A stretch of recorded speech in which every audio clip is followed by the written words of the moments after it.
Je suis le chemin, la vérité et la vie, Jean 14, 1, 12. Après avoir lavé les pieds de ses amis, Jésus prononce un discours d'adieu.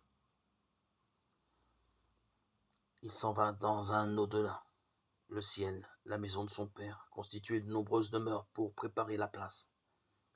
Jésus profite de la question de Thomas « Où vas-tu » pour préciser son identité.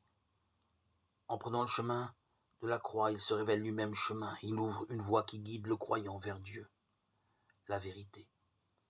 En le comblant de la vie en plénitude, suivre le Christ, c'est emprunter ce chemin.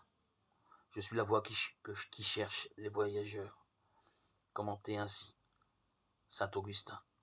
Jésus est à la fois le chemin et le terme du chemin, le passage obligé pour connaître Dieu.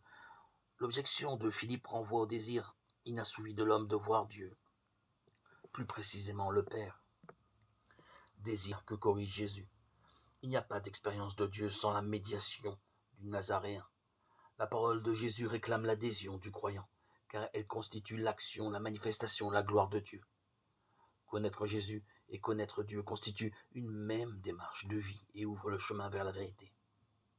Seigneur, comment puis-je manifester mon désir de te suivre? Quelle différence aujourd'hui j'établis entre voir Dieu et croire en lui?